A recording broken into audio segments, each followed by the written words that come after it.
Nothing is ever a solitary image, and getting as close to that as possible is my aim. Well, I'm continuing the photo build series, which I started this year. It's a brand new series that focuses on buildings in my neighborhood of Chinatown and the intersection of physical awnings and signage with the existing architecture. The reason that I brought architecture into my work and began to integrate photographs that I'd taken on the street in my neighborhood and elsewhere is because I started thinking about the idea of facade, where things meet the ground, where they meet the sky. And that's always bothered me about buildings, that they have to have some kind of manufactured edge. They have to meet the sidewalk. But it's also very profound that this huge structure, especially in an urban environment, that you can enter it through a portal, a door, that you really only interact with that ground floor space. And I think that the correlation to painting is very similar. It's always bothered me that suddenly a painting dropped off and you had the wall to deal with in between. And how do you deal with that white space? How do you impact that white space somehow? And all of my previous series have dealt with that in some way, and I think I'm just now kind of really feeling the strong connection to architecture in this current series of photo builds. I wanted to be as direct as I could in dealing with that kind of narrative, and I felt that rather than building something out of the materials of painting, I wanted to bring in architecture, the physical quality of commercial architecture or business. And I felt that this was the most direct and appropriate way to get there.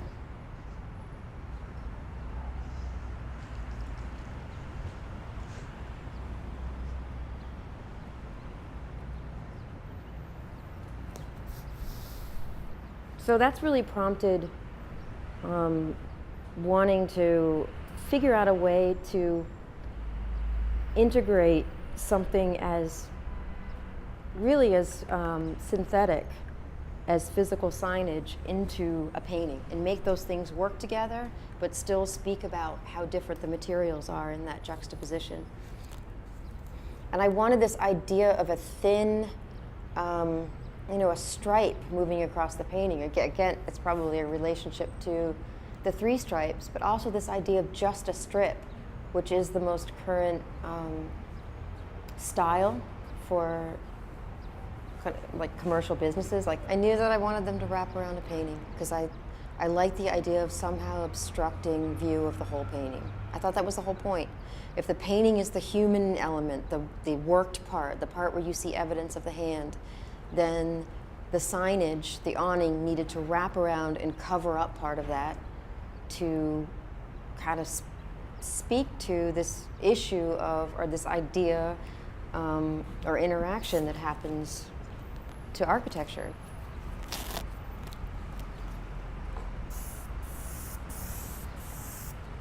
I'm still in the process of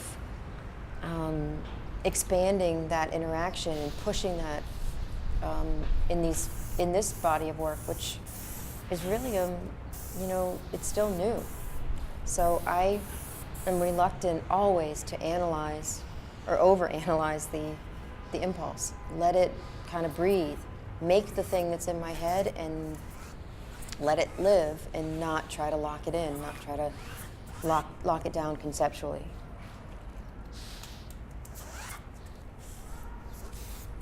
It's really that interaction of a mark where you see the hand that traces the hand of the person who made it. It's the "I was here." It's the anonymity, the idea that you would want to do that or try to do that in a city of however many millions of people is fascinating. And that's at the root of my interest in graffiti. Bringing in the text in itself was a way to actually create architecture, some kind of form that, rather than being an abstract sequence of marks, really was more concrete and gave me a kind of room to abstract within something more real, a phrase, a word, something that was legible. I think I end up with this, hopefully this surface that references both the buildup of grime, as it is in a typical urban situation, and also a very painterly gesture narrative.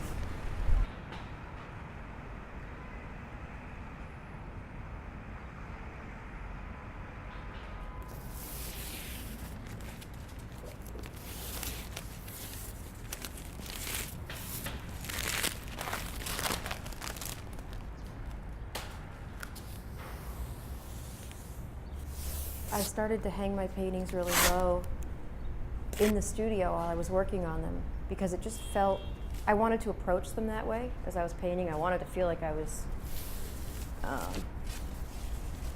it's something about gravity, something about street level again, wanting to work on it with my whole body in front of it. And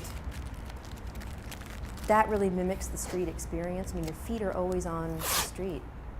I wanted a sense of gravity that I felt I couldn't get unless the paintings were literally like on the floor. So the first ones were touching the floor, and then I think about 2009, I raised them just an inch, and suddenly that drop shadow added the architectural feeling that I really wanted, really pushed them into object territory, became less about a plane of painted canvas and more an object in space.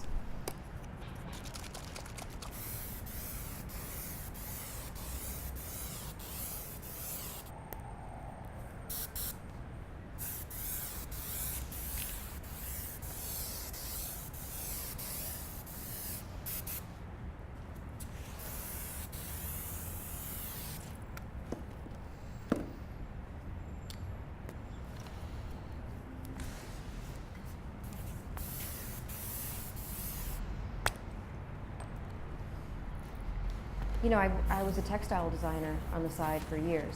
I did a lot of graphic design too, and for years I didn't let that into my work. I kept the two as very separate entities, and I'd say in the last, 7 or 8 years have really been when I opened myself up to using all of my experience in the work, and letting those tendencies turn into something. And it's to me benefited the work a great deal just to not censor my tendencies. I've kind of let that drive me.